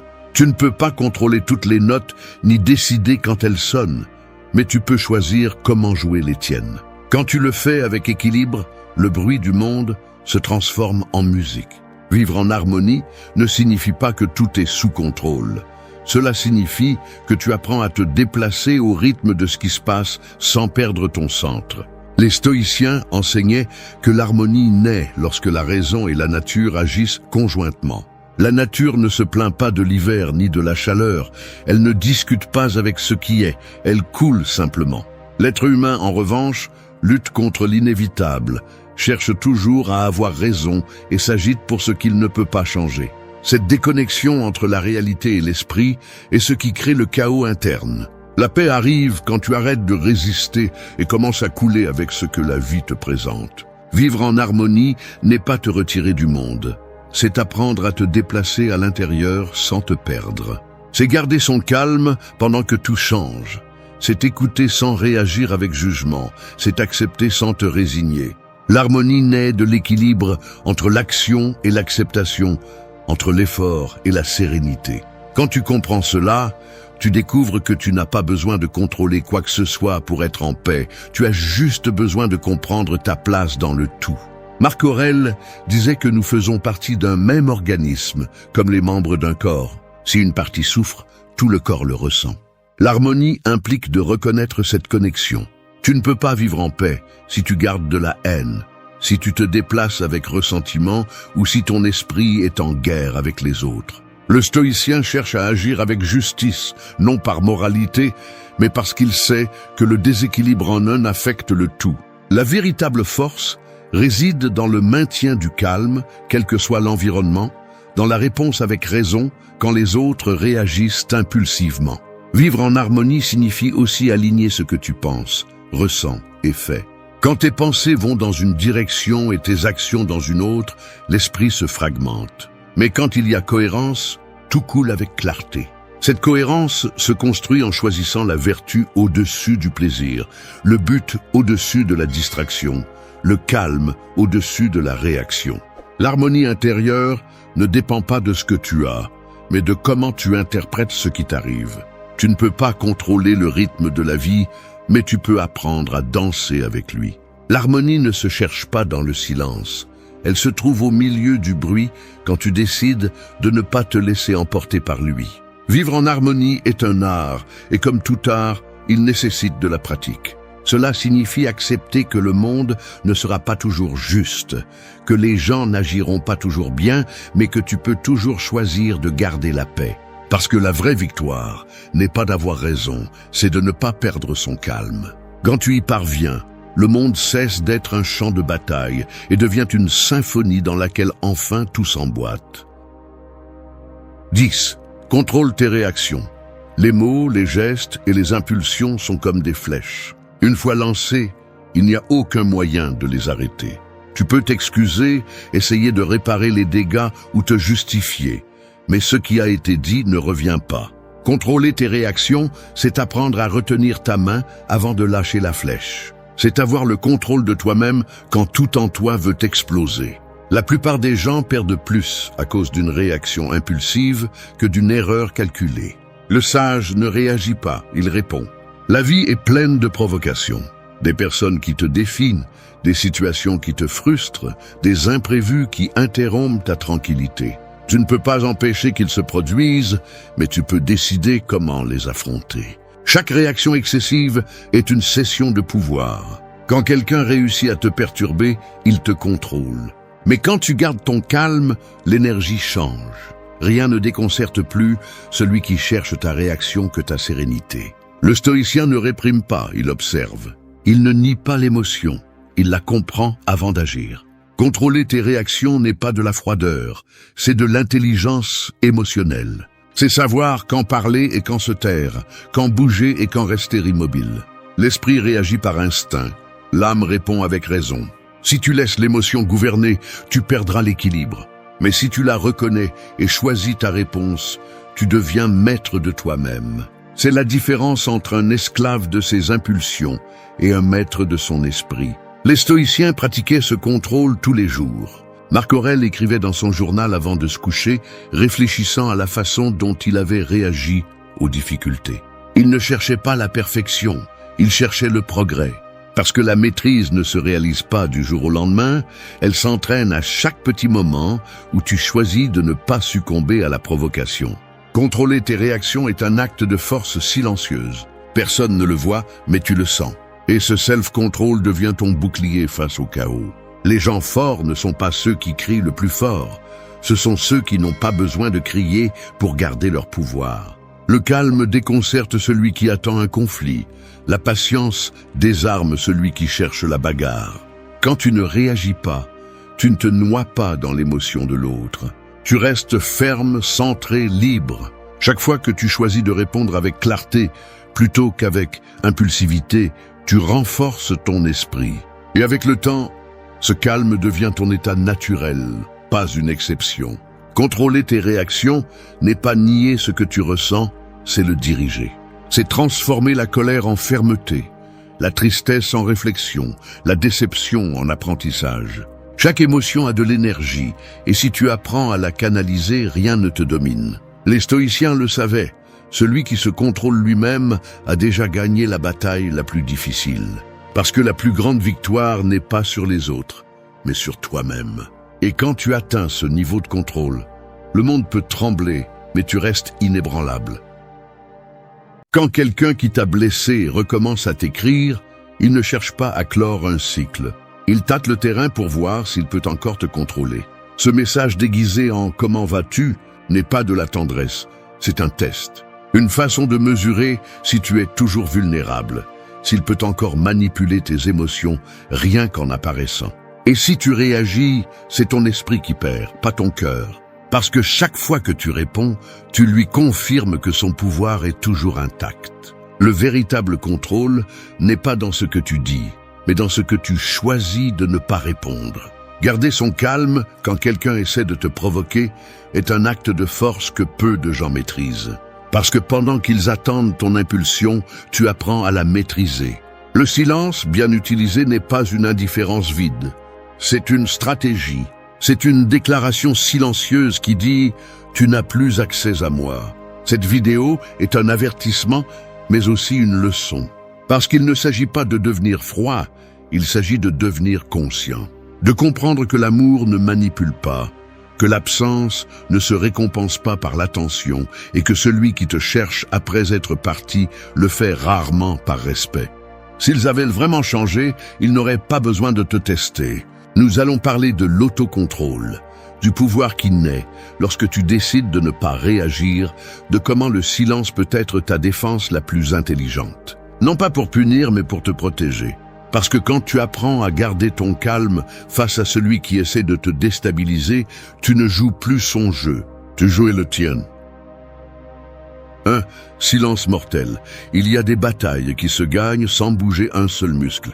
C'est comme un duel où l'un crie désespérément pour attirer l'attention et l'autre observe simplement, serein, pendant que le silence fait son travail. Le silence n'a pas besoin d'armes, seulement de patience. Lorsque quelqu'un essaie de vous manipuler avec des mots, sa plus grande peur est de se retrouver face au vide. Parce que le vide n'offre pas de résistance, mais il le désarme. Il ne répond pas, n'explique pas, ne tombe pas dans le jeu. Il laisse simplement l'autre se consumer dans son propre bruit. Le silence mortel n'est pas de la passivité, c'est une décision consciente. C'est comprendre que chaque fois que vous répondez à quelqu'un qui a déjà démontré son instabilité, vous signez une autorisation pour qu'il contrôle à nouveau vos émotions.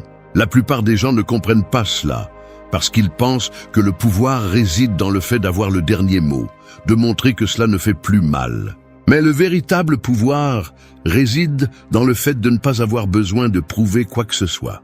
Lorsque vous ne répondez pas, le manipulateur se déstabilise. Son esprit ne supporte pas l'incertitude. Il a besoin d'une réaction pour sentir qu'il a toujours de l'influence sur vous. En ne lui donnant pas cela, vous brisez le circuit de dépendance émotionnelle qu'ils essaient de maintenir. Beaucoup pensent que se taire, c'est se rendre, mais en réalité, c'est l'une des formes les plus élevées de domination. Le silence est inconfortable pour les faibles, car il les oblige à se confronter à eux-mêmes. Il leur laisse de l'espace pour écouter leur propre voix intérieure, celle qu'ils répriment normalement en manipulant les autres. Lorsque vous vous taisez, l'autre est confronté à son vide, à son manque de contrôle, à sa peur de ne pas être important. C'est là que le silence devient un miroir qui leur montre leur propre ego fracturé. Appliquer le silence mortel n'est pas facile. Il nécessite un esprit entraîné et une volonté qui ne cherche pas une validation immédiate. Cela implique d'apprendre à supporter l'inconfort de ne pas répondre, de ne pas expliquer, de ne pas se justifier. Cela signifie avoir confiance en ce que le temps et votre cohérence feront plus de bruit que n'importe quel message impulsif. Chaque fois que vous choisissez de vous taire, vous construisez une image de force. Vous devenez quelqu'un de prévisible seulement pour vous-même, pas pour les autres. Et c'est cela qui déconcerte celui qui essaie de vous manipuler. Le silence n'est pas une vengeance, c'est du self-control. C'est regarder le message, sentir l'impulsion de répondre et pourtant décider de ne pas le faire. Parce que vous comprenez que chaque mot que vous enverrez sera utilisé pour se nourrir de votre énergie. En ne leur donnant pas cette satisfaction, vous les obligez à affronter leur propre vide. Et là, sans dire un seul mot, vous avez déjà gagné. Ils se consument dans l'anxiété de ne pas avoir de réponse pendant que vous grandissez en calme. Pratiquer le silence mortel ne signifie pas être insensible. Cela signifie savoir quand parler et quand se retirer. C'est une tactique d'auto-soin émotionnel. Vous apprenez à choisir vos batailles, à comprendre que tout ne mérite pas votre réaction. Parfois, le meilleur mouvement est de ne pas bouger. Parce que celui qui maîtrise son silence maîtrise son environnement. Et celui qui maîtrise son environnement n'a plus besoin de prouver son pouvoir, car le véritable pouvoir réside dans le fait de ne pas perdre la paix. Alors, la prochaine fois que quelqu'un qui vous a fait du mal revient avec un message calculé pour voir si vous y pensez encore, ne répondez pas. Non pas parce que vous ne vous souciez pas, mais parce que vous avez compris le jeu. Ne vous abaissez pas à y jouer à nouveau. Le silence sera votre réponse, et dans ce silence se trouvera toute votre force. Parce que le silence ne tue pas le lien, il le démasque. Et lorsque la vérité derrière la manipulation est révélée, le bruit perd son pouvoir. 2. Démonte son ego. Les personnes manipulatrices sont comme des sculpteurs du contrôle. Elles façonnent leurs mots pour qu'ils s'insèrent dans tes émotions, cherchent à sculpter ta réponse exacte. Mais quand tu ne réagis plus, quand ton silence ou ton calme ne correspondent pas à leur moule, leur œuvre se fissure. Leur ego, qui semblait si solide, commence à s'effondrer. Car leur pouvoir ne réside pas dans ce qu'elles disent, mais dans ce qu'elles parviennent à provoquer. Et quand elles n'y parviennent plus, elles perdent le contrôle. Elles se fragmentent de l'intérieur. Démonter l'ego du manipulateur ne se fait pas avec des cris ou des explications, mais avec sérénité. C'est comme regarder une tempête de l'intérieur sans se laisser mouiller. Le calme les déstabilise, les confond. Ils sont habitués à ce que les autres s'énervent, se justifient ou essaient de les satisfaire. Leur esprit dépend de cette réaction pour se sentir dominant. Mais quand tu leur donnes de la tranquillité au lieu du drame, leur ego reste sans nourriture. Ils ne peuvent pas comprendre comment quelqu'un qui bougeait pour eux ne bouge plus maintenant. Il ne s'agit pas d'agir comme si rien n'avait d'importance, mais d'apprendre à garder son calme quand ils essaient de toucher tes blessures. S'ils t'écrivent après des mois et que tu réponds avec neutralité ou que tu ne réponds pas du tout, tu envoies un message puissant sans rien dire. Tu ne me contrôles plus. Et ce message pèse plus lourd que n'importe quelle réclamation, car c'est un coup direct à l'ego. Le manipulateur vit de la validation des autres. Il n'a pas de centre propre. Il a besoin de te voir perturbé pour se sentir important. Quand il n'y arrive plus, ils commencent à se poser des questions. Ils se demandent ce qui a changé. Pourquoi leur présence ne t'affecte plus? Ce doute les désarme. Contrôler tes émotions n'est pas une faiblesse, c'est une stratégie. Cela signifie comprendre que chaque mot que tu prononces dans un moment de manipulation peut être utilisé contre toi. Ils cherchent des failles, cherchent à ouvrir une conversation qui les ramène sur le terrain qu'ils dominent. Mais si tu leur fermes la porte avec sérénité, si ton énergie reste intacte, leur jeu devient inutile. Le psychologique s'inverse. Il passe de chasseur à confus, de détenir le pouvoir à le perdre sans comprendre comment. Démonter leur ego implique aussi d'éliminer le besoin de t'expliquer. Tu n'as pas à justifier ton silence ou ton calme. Celui qui te respecte vraiment n'a pas besoin que tu te défendes pour ne pas répondre. Les manipulateurs si, car leur ego dépend de ton attention. Chaque explication est une corde qui te rattache au même schéma. C'est pourquoi, coupe le cycle. Laisse le silence et la cohérence parler pour toi. La force ne se démontre pas avec des mots, elle se démontre avec des limites. Quand tu ne nourris pas l'ego du manipulateur, il se flétrit. D'abord, il essaiera de te provoquer, ensuite il se fera victime et finalement il disparaîtra. Non pas parce qu'il a changé, mais parce qu'il ne trouve plus de nourriture en toi. Et c'est le point. Ne pas les détruire, mais te libérer du contrôle qu'ils exercent sur toi. Démonter leur ego n'est pas le détruire, c'est arrêter de le soutenir. Le vrai pouvoir est de ne pas avoir besoin de prouver quoi que ce soit. Le calme est ton bouclier, l'indifférence est ton épée. Quand tu restes en contrôle, ils sont confrontés à quelque chose qu'ils ne peuvent pas manipuler, ta maturité. Il n'y a pas de manipulation possible face à quelqu'un qui se connaît, qui a appris à maîtriser ses impulsions et qui ne cherche plus à être compris par celui qui veut seulement dominer. C'est ainsi qu'on démonte un ego sans dire un mot, avec un esprit ferme, un regard calme et un cœur qui ne cherche plus à convaincre personne de sa valeur. Parce que quand tu y arrives, la manipulation se brise d'elle-même, non pas par confrontation, mais par manque de carburant. crois, ne réponds pas, gagne. Chaque message qui arrive après un long silence est comme une étincelle tombant sur un terrain que tu as déjà appris à garder sec. Si tu le laisses brûler, tout recommence. Mais si tu l'observes sans bouger, l'étincelle s'éteint d'elle-même. C'est ainsi que fonctionne le contrôle émotionnel. Ne pas réagir, c'est éteindre le feu avant qu'il ne commence. Le manipulateur vit de l'incendie, de tes réponses rapides, de tes impulsions. C'est pourquoi, quand tu ne réponds pas, tu ne perds rien, tu gagnes tout. Ne pas répondre n'est pas de l'orgueil, c'est de l'intelligence émotionnelle. C'est la capacité de voir au-delà du moment et de comprendre que cette conversation n'a pas de but. Si quelqu'un s'est éloigné sans explication et revient avec un message décontracté, ce n'est pas par intérêt véritable. Il le fait par curiosité ou par ego. Il veut vérifier si tu es toujours disponible, si son nom a toujours du poids. Si tu réponds, tu lui confirmes que oui. Si tu ne le fais pas, tu lui montres que le cycle est terminé. Tu n'as pas besoin de mots pour clore une histoire. Il suffit de ne pas écrire le prochain chapitre. L'esprit cherche des réponses, veut comprendre pourquoi il revient, ce qu'il veut, ce qu'il pense. Mais ce besoin de comprendre est justement l'hameçon. Chaque fois que tu essaies de déchiffrer ses intentions, tu rentres à nouveau sur son terrain. Ne pas répondre, c'est refuser de jouer à ce jeu.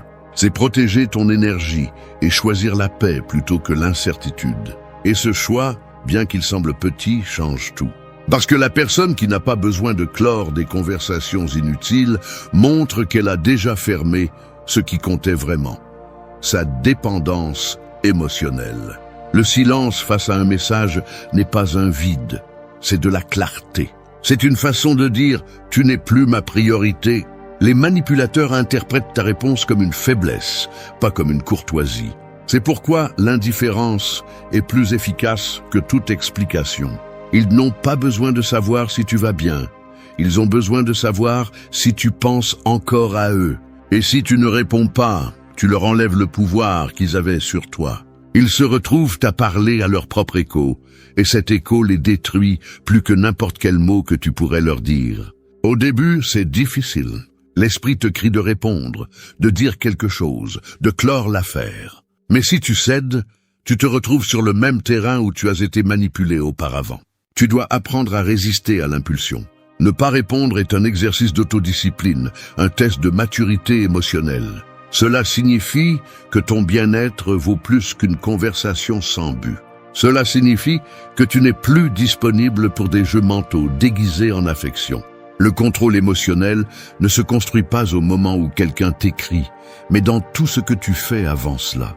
Il se construit lorsque tu décides de ne pas dépendre de la validation des autres, lorsque tu travailles sur ta paix sans avoir besoin que quelqu'un l'approuve. Alors, lorsque le message arrive, il ne te touche plus. Tu le lis, tu comprends la tentative et tu continues simplement ta journée. Parce que quand ils n'ont plus besoin de ta réaction, ils perdent leur pouvoir sur toi. Gagner n'est pas humilier l'autre, c'est rester calme pendant qu'ils perdent le leur. Ne pas répondre n'est pas du désintérêt, c'est de la sagesse. C'est comprendre qu'il y a des conversations qui cherchent seulement à te ramener dans le passé. Et tu n'y vis plus. Le silence n'est pas une vengeance, c'est un respect pour ton propre progrès. Alors, la prochaine fois que tu recevras ce message, souviens-toi que ta réponse peut rouvrir des blessures ou réaffirmer ta croissance. Si tu choisis le silence, tu choisis ta paix. Et celui qui choisit la paix gagne toujours. Parce que dans ce type de guerre, le véritable vainqueur n'est pas celui qui a le dernier mot, mais celui qui n'a pas besoin de dire quoi que ce soit pour montrer qu'il est déjà libre. 4. Indifférence efficace. Il y a des gens qui n'existent que lorsqu'ils réussissent à obtenir une réaction de votre part. Ils sont comme des acteurs qui ont besoin d'un public pour se sentir vivants. Si vous arrêtez de regarder, leur rôle perd son sens. L'indifférence, c'est éteindre les lumières de la scène et laisser le spectacle se terminer de lui-même. Cela ne nécessite pas d'effort, seulement une décision. Parce que lorsque vous apprenez à ne pas réagir, tout le pouvoir qu'on vous a pris revient à vous. L'indifférence efficace n'est pas de la froideur, c'est du contrôle.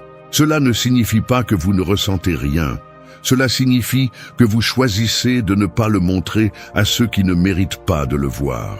C'est l'art de maîtriser son visage lorsque le cœur brûle, de garder son calme lorsqu'on vous provoque subtilement.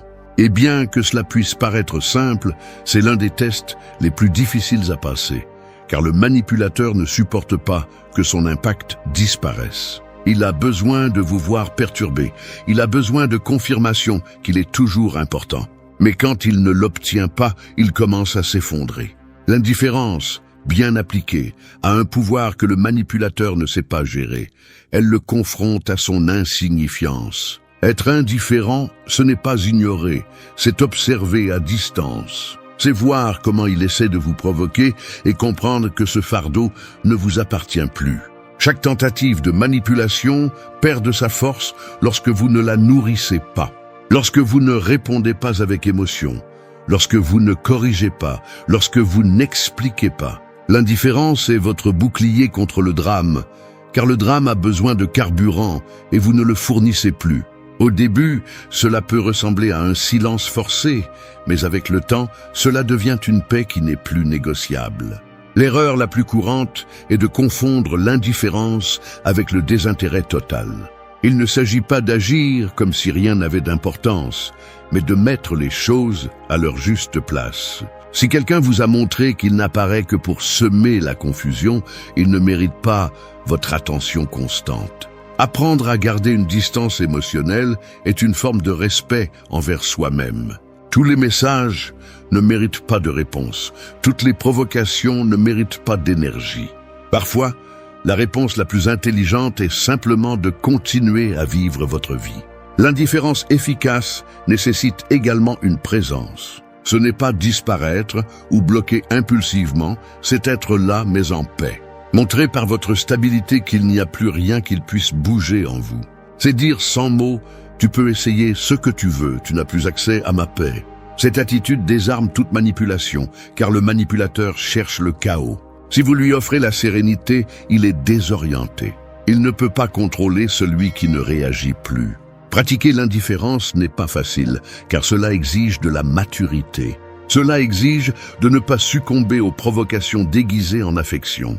Cela exige de reconnaître quand quelqu'un vous écrit par intérêt réel et quand il ne cherche que de l'attention. Mais quand vous y parvenez, votre énergie change. Vous devenez quelqu'un d'imprévisible pour les autres, mais profondément stable pour vous-même. Chaque fois que vous choisissez de ne pas vous perturber, vous reprogrammez votre esprit pour prioriser la paix sur le besoin de prouver. Vous enseignez à votre système émotionnel que tout ne mérite pas une réponse immédiate. C'est la base de l'autocontrôle. Avec le temps, les personnes qui essaient de vous manipuler perdent de l'intérêt, car elles ne trouvent pas l'effet qu'elles espéraient. Votre calme devient leur défaite silencieuse. Être indifférent, ce n'est pas abandonner. C'est arrêter d'investir de l'énergie dans ce qui ne construit pas. L'indifférence efficace est une façon de dire « j'ai déjà appris la leçon, je n'ai pas besoin de la répéter ». Et cette leçon fait plus mal que n'importe quelle vengeance, car elle prouve que vous avez grandi sans avoir besoin que l'autre le reconnaisse. Au final, l'indifférence n'est pas l'oubli, c'est la liberté. C'est la décision consciente de ne pas permettre au passé de continuer à dicter votre présent. Lorsque vous y parvenez, tout change. Parce que la vraie victoire n'est pas que l'autre vous manque, c'est que vous n'ayez plus besoin de lui. 5. L'art de ne pas réagir. Il y a des moments où la provocation se présente déguisée en intérêt et chaque mot écrit cherche un seul objectif, te faire réagir. C'est comme un pêcheur qui lance son hameçon dans l'eau en espérant que tu mordes, sans se rendre compte que cette fois tu as appris à nager sans t'approcher du bord. Ne pas réagir n'est pas de la lâcheté, c'est de la maîtrise. C'est la différence entre être emporté par le courant ou rester ferme dans ton propre centre. L'art de ne pas réagir se construit avec discipline. Il s'agit d'entraîner ton esprit à ne pas répondre au premier impulse, à observer avant d'agir. Les personnes manipulatrices connaissent tes émotions. Elles savent exactement quoi dire pour éveiller ta colère, ta culpabilité ou ta nostalgie. Mais quand elles ne parviennent pas à bouger quelque chose en toi, leur pouvoir se dissout. Elles cessent de te comprendre parce que le contrôle leur échappe. Le calme déconcerte ceux qui vivent du chaos. Chaque fois que tu décides de ne pas répondre à une provocation, tu deviens plus fort. Tu enseignes à ton esprit que tout ne mérite pas d'attention. Tu éduques ton ego pour qu'il ne cherche pas l'approbation, même sous forme de combat. Parce que réagir, c'est rester connecté, même si c'est à partir de la colère. Et parfois, le silence fait plus mal que n'importe quelle réponse agressive.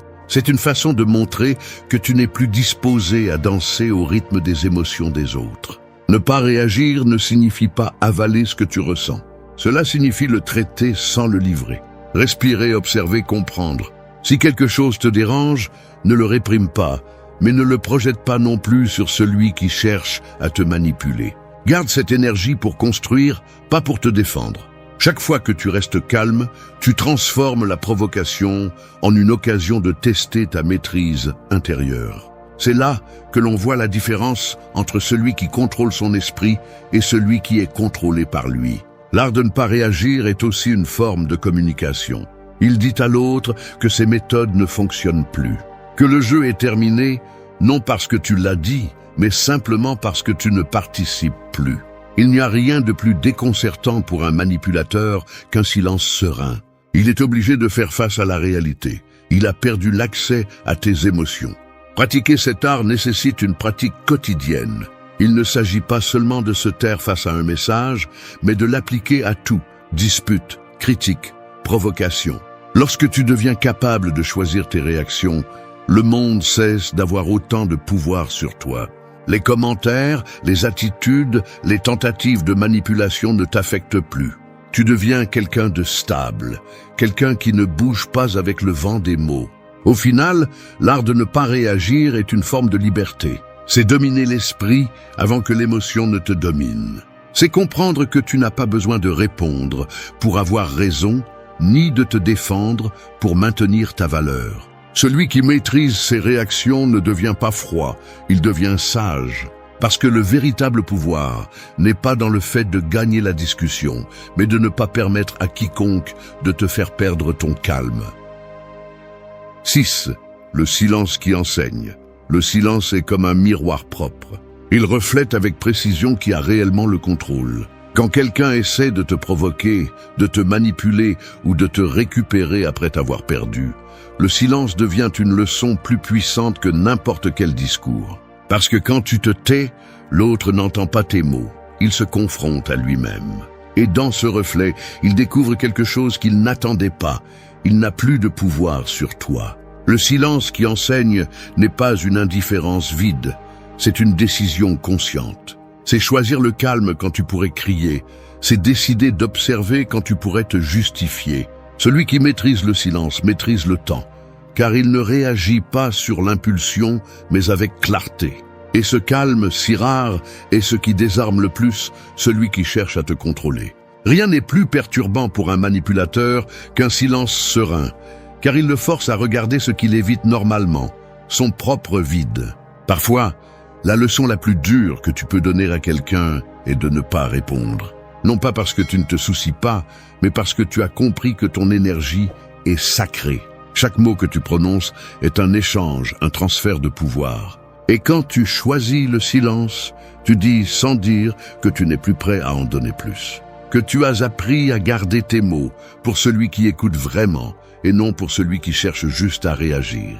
Le silence enseigne la maturité. Il enseigne que tout ne mérite pas ton attention, que tout ne doit pas être résolu par des explications ou des réclamations.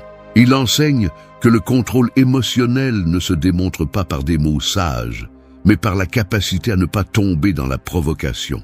Chaque fois que tu choisis de te taire face à une tentative de manipulation, tu poses une limite que l'autre comprend, même s'il ne l'admet pas. Les manipulateurs lisent ton silence comme une défaite, mais en réalité, c'est une victoire. Ils ne savent pas que ton calme est une stratégie, une démonstration de maîtrise de toi-même. Le silence est aussi un maître pour toi. Il te force à vivre avec tes émotions sans les décharger, à traiter ce que tu ressens avant de réagir. Dans le silence, tu comprends que tu n'as pas besoin que l'autre reconnaisse ta valeur. Tu ne cherches plus d'explications, ni de conclusions, ni d'excuses. Parce que la paix que te donne le fait de rester ferme vaut plus que n'importe quelle réponse impulsive. Quand tu apprends cela, tu n'as plus besoin de gagner la conversation parce que tu as gagné quelque chose de plus important, la liberté de ne pas te laisser entraîner. Le silence qui enseigne n'est pas une tactique temporaire, c'est une transformation interne.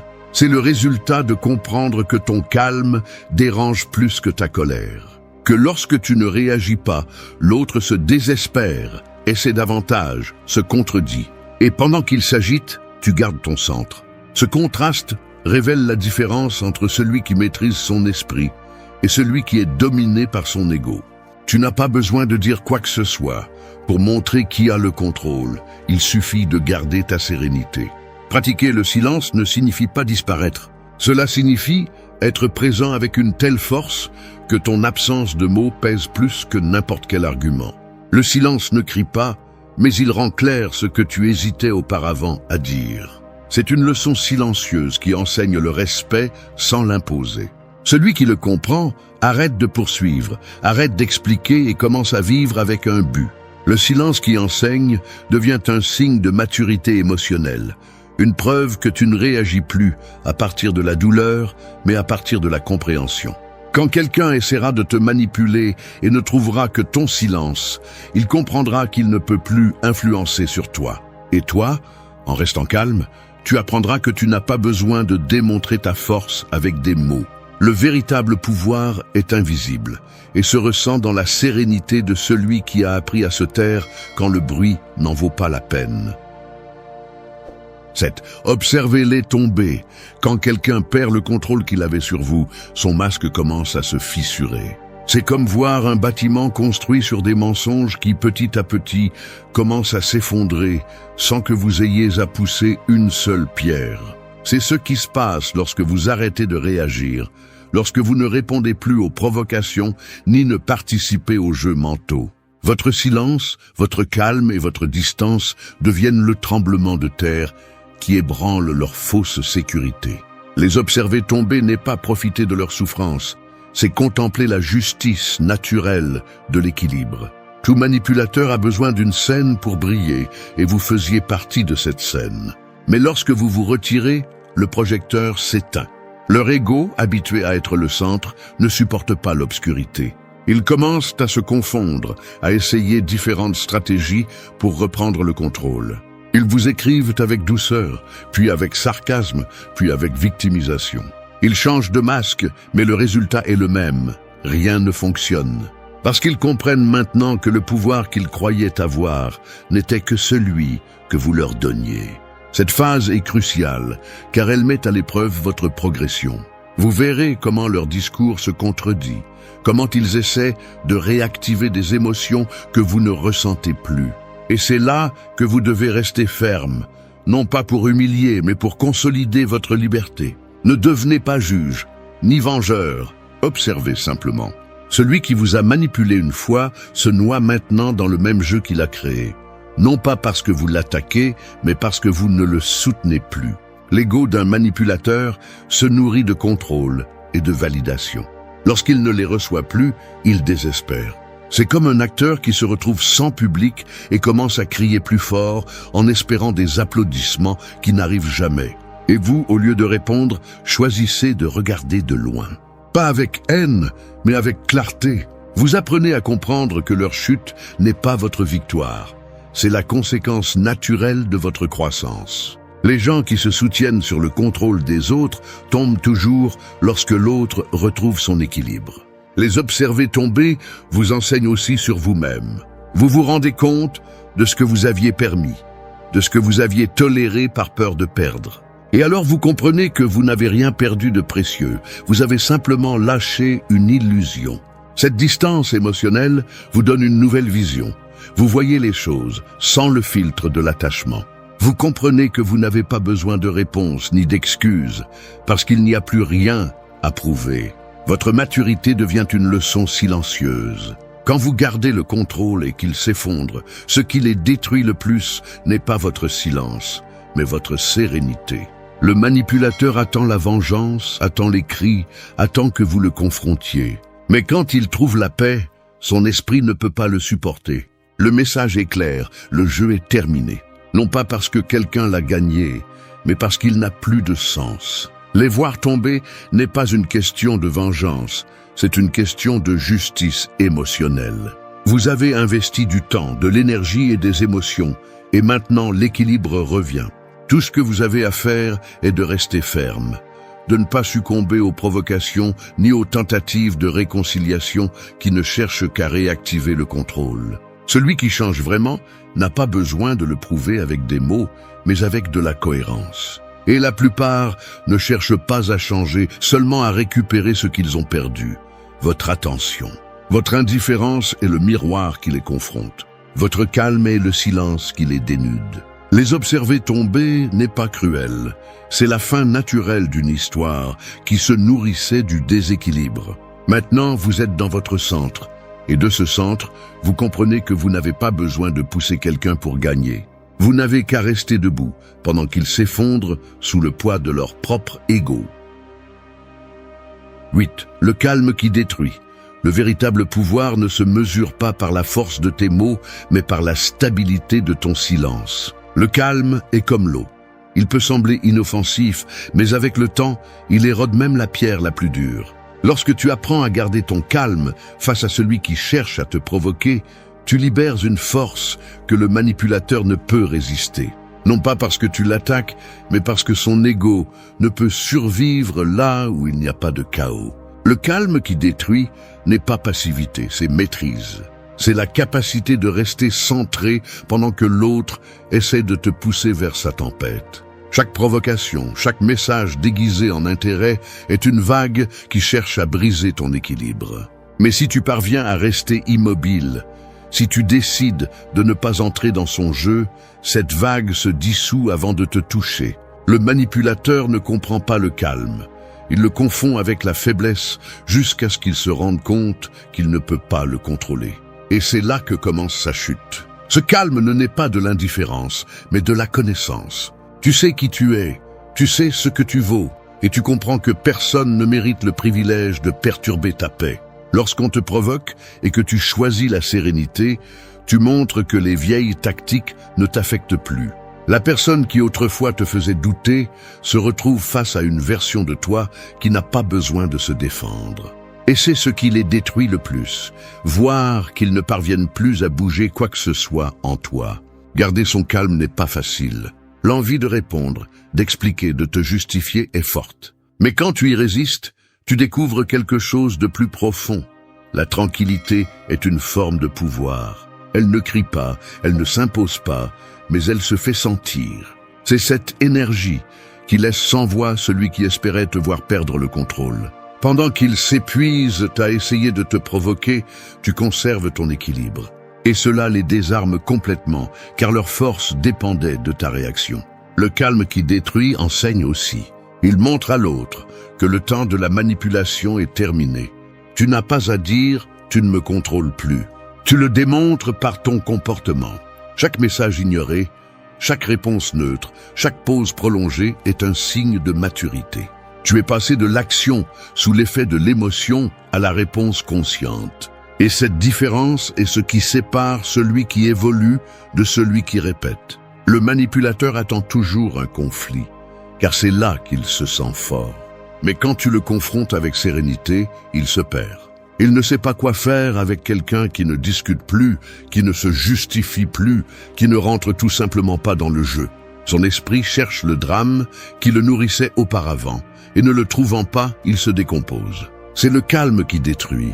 Celui qui ne blesse pas avec des mots, mais qui annule tout pouvoir sur toi. Être calme ne signifie pas être soumis. Cela signifie avoir tellement de contrôle sur toi-même que rien d'extérieur ne peut te déstabiliser.